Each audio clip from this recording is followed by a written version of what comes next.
donc avec Emmanuel Laurent, qui est responsable du service semences potagères à la FNAM, c'est à la Fédération nationale des agriculteurs multiplicateurs de semences, et Emeline Tessier-Frémery, qui est secrétaire générale de la section semences potagères et florales à SEMAE. Hein. Donc on les connaît bien tous les deux parce qu'on a travaillé à peu près dans les mêmes organismes. Donc pour nous, c'est un plaisir. Elles vont nous parler effectivement de tous les problèmes. En quoi la France, d'ailleurs, je rappelle quand même que la France est le premier pays exportateur mondial de semences et le premier pays producteur de semences en Europe. Donc la France est un grand pays semencier et les semences, c'est important.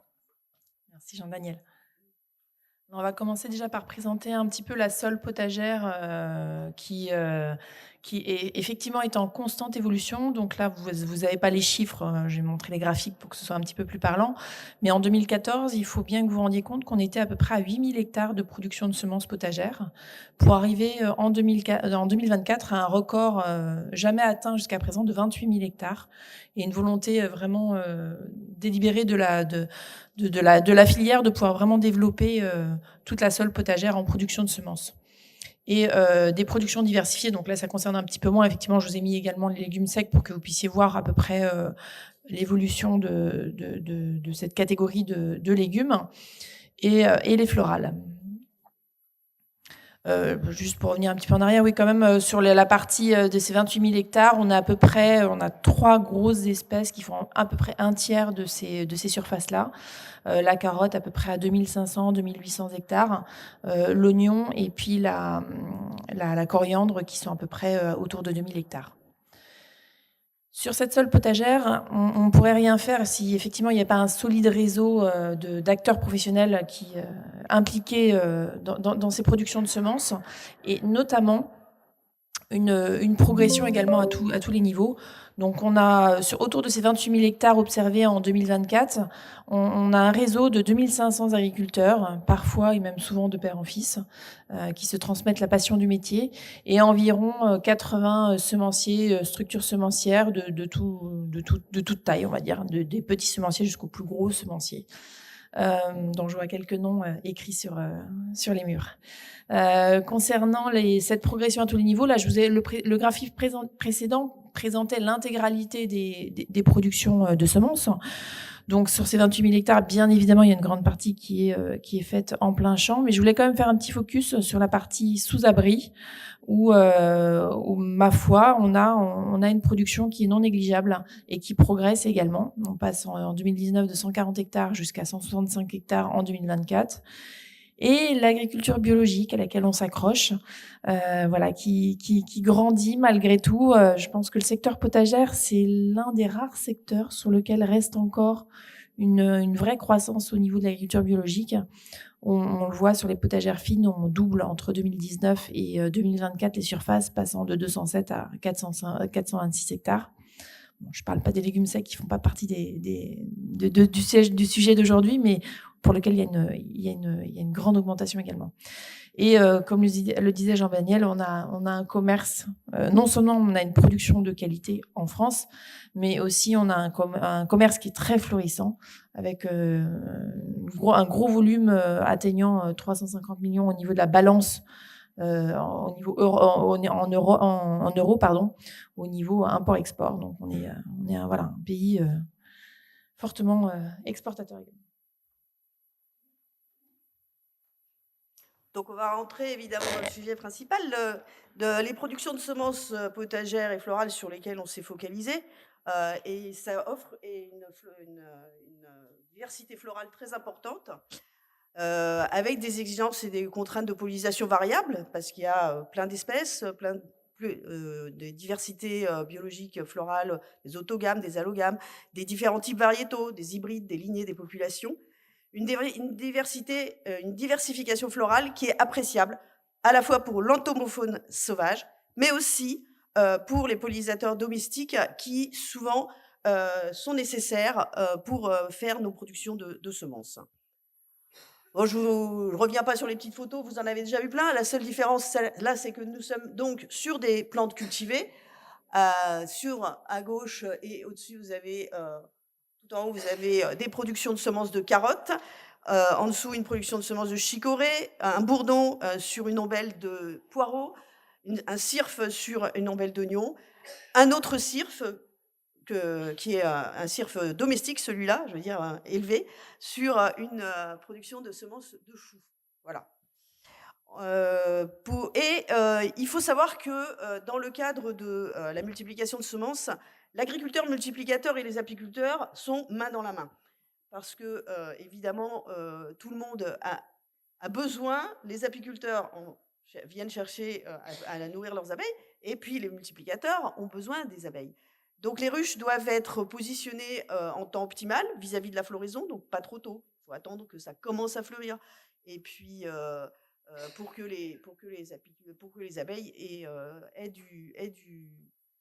des ressources, placées de manière à pouvoir couvrir toute la parcelle et composées d'un maximum d'ouvrières récolteuses de nectar, puisque c'est elles qui vont faire le job de la pollinisation. C'est en récoltant le nectar qu'elles vont apporter du pollen sur leurs petits poils, comme Bernard, le terme, je m'en souviens jamais.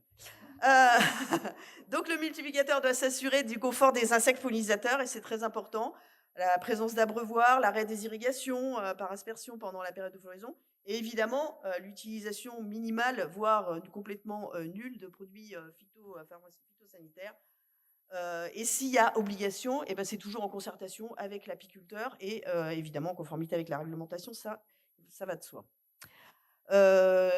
Juste pour, on a présenté tout à l'heure des productions d'hybrides.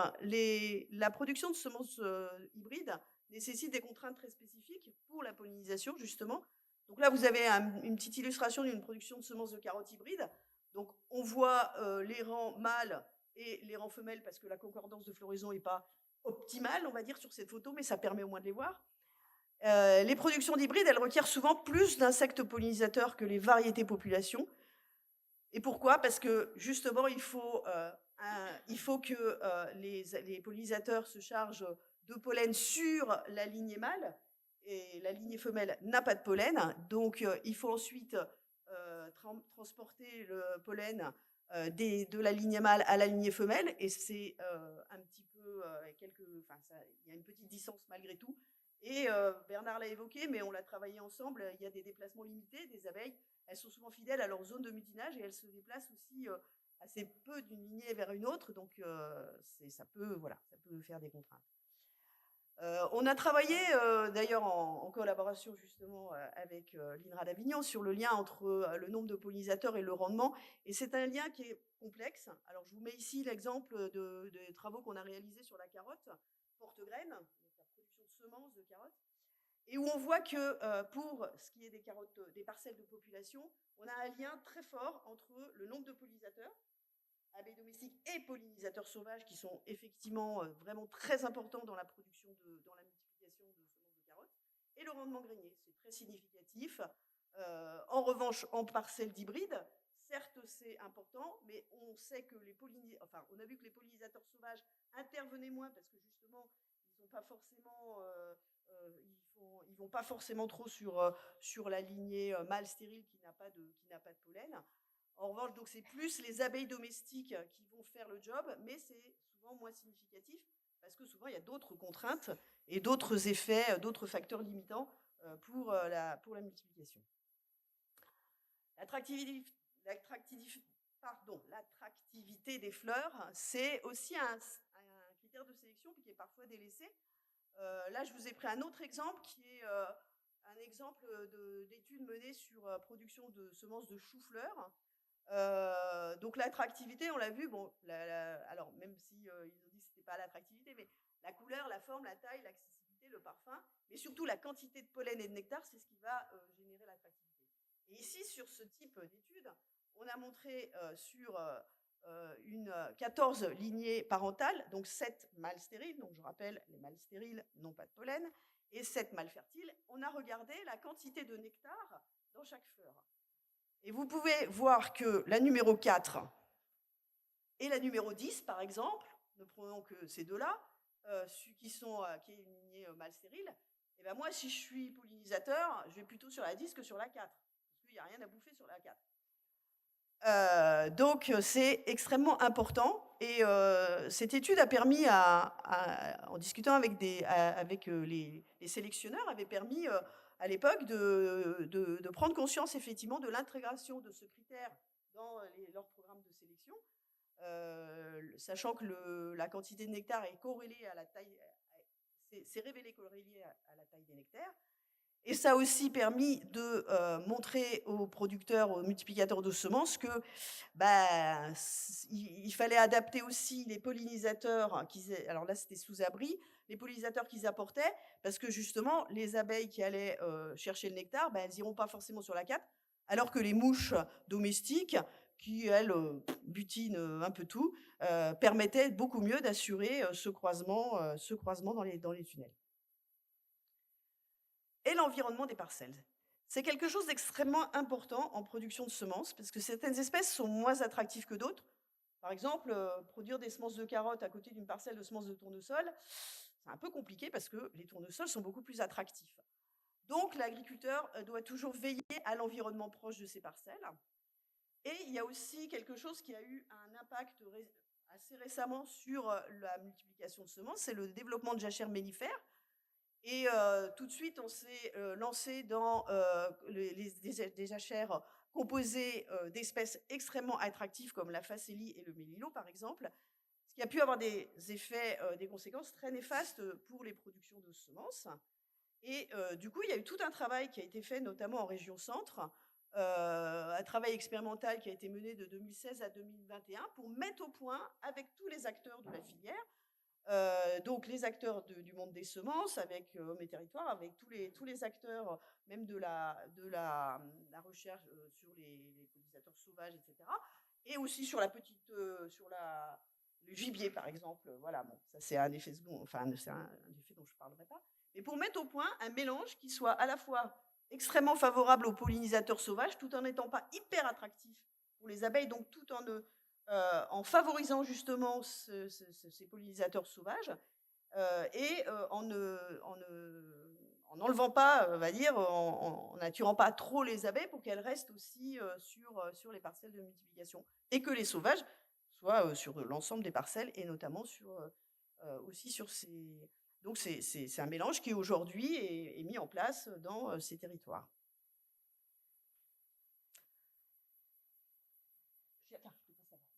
Je reprends la parole pour parler de la partie pureté variétale. Parce qu'effectivement, on a des cultures, on a des productions, on a de la multiplication, de la pollinisation. Mais effectivement, on est obligé en fait, de contrôler la pureté des variétés qui sont produites. Et ça, c'est véritablement un enjeu majeur qui est un des cœurs de l'activité de l'interprofession.